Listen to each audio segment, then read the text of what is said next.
হিমা দাস দৌৰবিদ, Lovlina Borgohain boxer, Riyan Parag cricketer এই তিনিওগৰাকী খেলুৱৈ অসমৰ পৰা ৰাষ্ট্ৰীয় পৰ্যায়ত জিলিকিবলৈ সক্ষম হৈছে। আৰু এই সফলতাৰ প্ৰধান কাৰণ কি জানেনে? একাগ্ৰতা, কনসিস্টেন্সি ইজ দ্য কি অফ মাষ্টাৰী। একাগ্ৰতাই সফলতা আনে। স্লাইট এজ কিতাপখনৰ লিখক জেফ ওলছনে কৈছিল যে মোৰ জীৱনত দুটা ডাঙৰ ঘটনা ঘটিছিল যিয়ে মোক পৰিশ্ৰম আৰু একাগ্ৰতাক এক নতুন ৰূপত চাবলৈ বাধ্য কৰি দিয়ে। মই ৰিয়েলাইজ কৰিলো যে কোনো এজন ব্যক্তিয়ে একাগ্ৰতা নোহোৱাকৈ বিফলতাৰ হেঙাৰখন পাৰ কৰিব নোৱাৰে। জেফ ওলছনে কৈছিল যে তেওঁৰ জীৱনৰ আৰম্ভণিতেই কেৱল 7 বছৰ বয়সত দেউতাকক হেৰুৱাব লগা হৈছিল। ঘৰত বিভিন্ন ধৰণৰ টেনচনে আৱৰি আছিল। মই এই ফ্ৰাষ্ট্ৰেশ্যনৰ পৰা ওলাই আহিবলৈ দুষ্টালি আৰু প্ৰেংক কৰিব আৰম্ভ কৰিলো।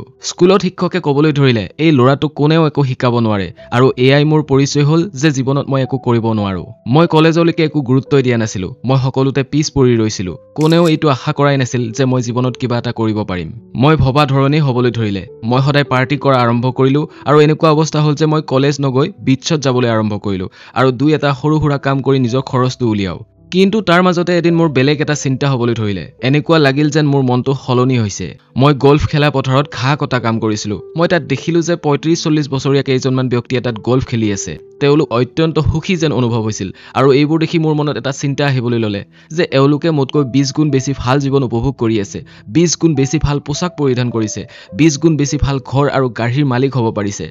এওঁলোকৰ লগ বন্ধুবোৰো 20 গুণ বেছি পজিটিভ হৈ থাকে। মোৰ মনত এটা প্ৰশ্ন ঘনে ঘনে আহিবলৈ ধৰিলে। তেওঁলোক কি মোতকৈ 20 গুণ বেছি সাৱধান নেকি? নে মোতকৈ 20 গুণ বেছি পৰিশ্ৰম কৰে? মনৰ ভিতৰতে এটা উত্তৰ পালো, নহয়। এইটো একেবাৰেই নহয়।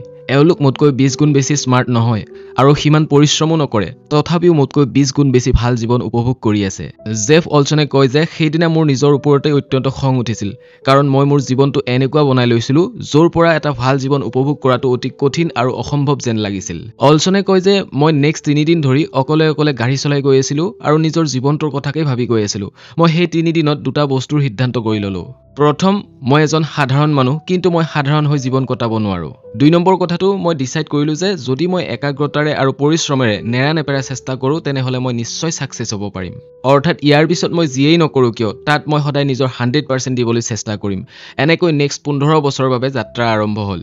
জেফ ওলছনে কয় যে ইয়াৰ পাছত মই পুনৰ কলেজ যাবলৈ আৰম্ভ কৰো আৰু ভাল মাৰ্কছ লৈয়ে এক্সামো পাছ কৰিলো।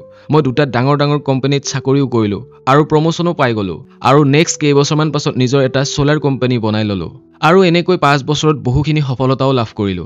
কিন্তু এদিন হঠাৎ চৰকাৰে টেক্সৰ নিয়ম সলনি কৰি দিলে আৰু সকলো সোলাৰ ইণ্ডাষ্ট্ৰীত হাহাকাৰ লাগিল।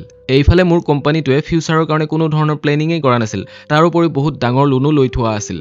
কোম্পানীটোৰ এনেকুৱা লছ হ'ল যে মই নিমিষতে দেউলীয়া হৈ গলো। বেংকৰ মানুহে আহি মোৰ গাড়ীখন লৈ গ'ল। মই সঁচাকৈ বহুত নিৰাশ হৈ গলো কাৰণ ইমান বছৰৰ কঠোৰ পৰিশ্ৰমৰ অন্তত মই পুনৰ শূন্য হৈ পৰিলো। 15 বছৰৰ কঠোৰ পৰিশ্ৰমে মোক বিপদৰ সময়ত অতি কঠিন প্ৰশ্নৰ উত্তৰ উলিয়াবলৈ শিকাই দিছিল। সদায় ৰাতি মই নিজক সোধো, মই ইমান ডাঙৰ এটা ভুল কেনেকৈ কৰিব পাৰো? সেইদিনাখন যিটো মই শিকিলো আৰু সেয়াই মোক এই কিতাপখন লিখিবলৈ বাধ্য কৰাই দিলে। সেইদিনা ৰাতি মই যিটো শিকিলো সেইটো হ'ল বিফলতাৰ পাছত নিজক কেনেকৈ সাৰ্ভাইভ কৰি ৰাখিম। মই দেখিলো যে মোৰ জীৱনত বিফলতা আৰু জীয়াই থকাৰ তাৰণাৰ মাজতে আবদ্ধ হৈ আছো আৰু যেতিয়াই মই বিফলতাৰ সন্মুখীন হওঁ তেতিয়াহে সাৱধান হওঁ আৰু নিজকে বচাবলৈ যি জাল লগাই দিওঁ। কিন্তু যেতিয়া অলপ অৱস্থা ভাল হ'বলৈ ধৰে আৰু মই জীয়াই থকাৰ এটা ৰাস্তা বিচাৰি পাওঁ তেতিয়া মই কামৰ প্ৰতি গুৰুত্ব নিদিয়া হওঁ আৰু পুনৰ সেই আগৰ ভুলবোৰেই কৰিবলৈ ধৰো। মানে এই গোটেই জীৱন বিফলতা আৰু আশাৰ মাজতেই ঘূৰি ফুৰি আছো। আমাৰ সকলোৰে লগত এনেকুৱাই হয়। তেনেহলে আমি এই চক্ৰৰ পৰা বাহিৰলৈ নাহো কিয়? কাৰণ আমাৰ সাবকনচিয়াছ মাইণ্ডত বিফলতা আৰু জীয়াই থকাৰ প্ৰতিচ্ছবিখন আঁকি থোৱা হৈছে। জীয়াই থকাৰ আশা এটা পালেই আমি এইটোকে ভাবো যে আমি ইমানতে সুখী হ'ব লাগে আৰু ইয়াতকৈ আৰু বেছি ওপৰত যোৱাৰ আমাৰ কোনো যোগ্যতা নাই আৰু সেইকাৰণে আমি কাম কৰিবলৈও এৰি দিওঁ, অৰ্থাৎ কোনো একশ্যনেই নলওঁ। আৰু যেতিয়াই বিপদ আহে আৰু বিফল হওঁ তেতিয়াই হতাশাত ভুগিবলৈ লওঁ আৰু এনেকৈ পুনৰ আমি শূন্যৰ পৰা কাম কৰিবলৈ আৰম্ভ কৰোঁ। গতিকে ইয়াতে আৰু এটা প্ৰশ্ন আহে যে এই চক্ৰৰ পৰা বাহিৰ হ'ম কেনেকৈ? এই প্ৰশ্নটোৰ পৰা মই তৃতীয় অন্য এটা কথা শিকিলো যে আমাৰ মগজুৱেও সফল হ'বলৈ জানে। জেফ ওলছনে কয় যে প্ৰত্যেক ব্যক্তিয়ে বিফলতাৰ পৰা ওলাই আহিব জানে। বিফলতাৰ পৰা ওলাই আহিবলৈ আপুনি কিছুমান কাম কৰিবলৈ এৰি দিয়ে আৰু অন্য কিছুমান কাম কৰিবলৈ আৰম্ভ কৰে। কিছুমান কথা পাহৰিবলৈ চেষ্টা কৰে আৰু কিছু নতুন কথা শিকিবলৈ আৰম্ভ কৰে। ঠিক এনেকুৱাকৈয়ে আপুনি নতুন কাম আৰম্ভ কৰি যাব লাগে। এই নতুন কামসমূহে আপোনাক জীয়াই থকাৰ আশাৰ পৰা সফলতাৰ শিখৰলৈ লৈ যাব। ইয়াৰ পৰা মই এটা ডাঙৰ কথা শিকিলো যে বিফলতাৰ পৰা ওলাই অহা ৰাস্তাটো অতি সিম্পল অৰ্থাৎ সফল হ'বলৈ আমি কেৱল কিছুমান সিম্পল ষ্টেপ হাতত ল'ব লাগে ইয়াৰ অৰ্থ হ'ল যে সফলতা কোনো ধৰণৰ যাদু বা চমৎকাৰ নহয় সৰু সৰু কিছুমান কাম যেটো আপুনি প্ৰথমৰ পৰাই জানে হেতু মাত্ৰ একাগ্ৰতাৰে কনসিস্টেন্টলি কৰি যাব লাগে এই সৰু সৰু অভ্যাস বা কামসমূহকে লিখকে কিতাপখনত স্লাইড এজ বুলি কৈছে জীৱনৰ আটাইতকৈ ডাঙৰ বিফলতাৰ সন্মুখীন হোৱাৰ দিনাই মই এটা কথা স্পষ্টকৈ বুজি পালো যে প্ৰতিজন মানুহে যিয়ে জীয়াই থাকিব বিচাৰে তেওঁ সকলো সফলতা লাভ কৰিব পাৰে মাত্ৰ তেওঁ কেৱল যিকোনো পৰিস্থিতিতেই কনসিস্টেন্ট হৈ থাকিব লাগে ইয়াৰ পিছত মই সৰু সৰু অভ্যাস আৰু কামসমূহক একাগ্ৰতাৰে কৰিবলৈ আৰম্ভ কৰিলো আৰু একাগ্ৰতাৰ 7টা নিয়ম জানিব পাৰিলো 5 বছৰ পাছত মই দুটা কোম্পানীৰ পাৰ্টনাৰ হৈছিলো আৰু এই সময়খিনিতে মই এই কিতাপখন লিখিছো য'ত সফলতাক পাবলৈ ভাল ভাল অভ্যাসবোৰক একাগ্ৰতাৰে 7টা নিয়ম ফলো কৰিব লাগে প্ৰথমটো হ'ল এতিয়াই আৰম্ভ কৰা আপুনি জানে যে বিফলতাৰ পৰা জীৱন অতিবাহিত কৰাৰ দিশে কেনেকৈ আগুৱাই যাব লাগে আপুনি এই যাত্ৰা কেইবাবাৰো কৰিছে হেহে যেটো কামে সঠিক যেন লাগে তাৰ কাৰণে বহুত বেছিকৈ ভাবি নাথাকিবা কেৱল কামটো কৰিবলৈ আৰম্ভ কৰি দিয়া এই কামটোৱে আপোনাক সফলতাৰ দিশে লৈ যাব আপুনি জানে যে প্ৰতিদিনে ব্যায়াম কৰিলে আপোনাৰ স্বাস্থ্য ভাল হয় গতিকে আপুনি তাৰ কাৰণে চিন্তা কৰি থাকিব নালাগে যে মই কেতিয়াৰ পৰা আৰু কেনেকৈ আৰম্ভ কৰিম আজি সন্ধিয়াৰ পৰাই 1 ঘণ্টাকৈ ব্যায়াম কৰিবলৈ আৰম্ভ কৰি দিয়ক 2 নম্বৰ নিয়ম হ'ল সদায় কৰা মানে 80% সাকসেস আপুনি আৰম্ভণি কৰিলে গতিকে এতিয়া আপোনাৰ লগত এটা লক্ষ্য আছে তাৰ লগতে সৰুকৈ এটা প্লেনিংও বনাই লওক মই আজিৰ পৰা 1 ঘণ্টাকৈ অহা 100 দিনলৈ এই কামটো কন্টিনিউ কৰি যাম আৰু সুবিধা পালে ইয়াতকৈ বেছিকৈ হয়তো কৰি যাম গতিকে এতিয়া মই 100 দিন পিছতহে ৰিজাল্টৰ কথা ভাবিম কাৰণ সদায় কৰাৰ অৰ্থ হ'ল 80% সফলতা নিশ্চিত কনসিস্টেন্সিৰ 3 নম্বৰ নিয়ম হ'ল সদায়ে পজিটিভ হৈ কাম কৰি যোৱা নেগেটিভ মাইন্ড কেতিয়াও একেৰাহে একাগ্ৰতাৰে একো কৰিব নোৱাৰে হেহে প্ৰতিটো কামে প্ৰতিটো সমস্যাকে পজিটিভ দৃষ্টিভংগীৰে চাবলৈ শিকা সকলোৰে মাজত ভালটো চাবলৈ শিকা ভালটোক লবলৈ শিকা এনেকৈ আপোনাৰ লগত কনসিস্টেন্ট হ'বলৈ উৎসাহ বাঢ়িব আৰু প্ৰডাক্টিভিটিও বাঢ়িব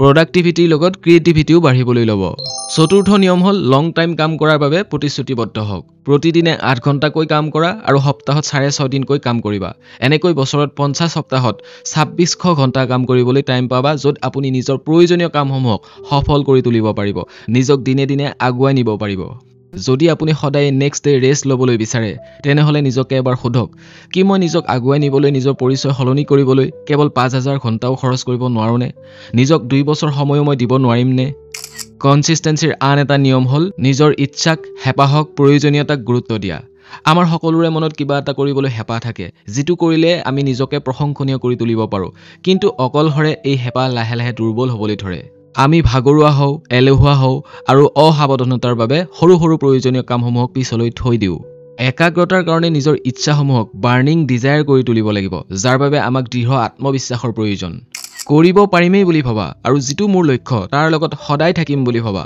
মই নিবিচাৰো আৰু মই নামানো কিন্তু মই জানো যে মোৰ লক্ষ্য এদিন সফল হ'বই এই দৃঢ় বিশ্বাসেই বাৰ্নিং ডিজায়াৰ হ'বলৈ ধৰে যিয়ে আপোনাক শুবলৈ নিদিয়ে একাগ্ৰতাৰ আনটো নিয়ম হ'ল সদায় কিবা নহয় কিবা এটা সৰু মূল্য দিবলৈ সাজু হৈ থাকক বহুদিন হয়তো কষ্ট হ'ব আপোনাৰ নিজৰ ওপৰত কনফিডেন্স নাথাকিব কিন্তু তথাপিও আপুনি ফুৰ্তিৰে কাম কৰি যাব লাগিব নিজক বিশ্বাস কৰিব লাগিব ডাঙৰ সপোনবোৰৰ এটা সৰু মূল্য থাকে আৰু সেইটো আপুনি কন্টিনিউ দি যাব লাগিব একাগ্ৰতাক জীৱনৰ অস্ত্ৰ হিচাপে ল'বলৈ হলে অন্তিম নিয়ম হ'ল নিস্বাৰ্থ হৈ কাম কৰি যোৱা আজি ৰাতি মই হোমৱৰ্ক কৰিব লগা আছিল কিন্তু মোৰ বহুত ভাগৰ লাগিছে আজি থাকিবলৈ দিও কালি অলপ বেছিকৈ কৰিম আৰু সেই কালি কেতিয়াও নাহে আপুনি বিচাৰে যে একাগ্ৰতা আপোনাৰ জীৱনৰ অস্ত্ৰ হওক আপুনি যেটো কামেই কৰে সেইটো সফল হওক গতিকে যেতিয়া আপোনাক কোনেও চাই নাথাকে তেতিয়া আপুনি সৰু সৰু কামবোৰ সম্পূৰ্ণকৈ কৰি যাওক নিস্বাৰ্থ হৈ কৰক ইয়াক লিখকে স্লাইড এজ ইন্টিগ্ৰিটি বুলি কয় আমাৰ সকলোৰে মাজত কিবা নহয় কিবা এটা শক্তি আছে আৰু তেওঁ যিকোনো কাম কৰিব পাৰে যাৰ বাবে কোনো এটা লক্ষ্যই কঠিন নহয় কিন্তু মানুহে একাগ্ৰতাক বাদ দিয়াৰ বাবে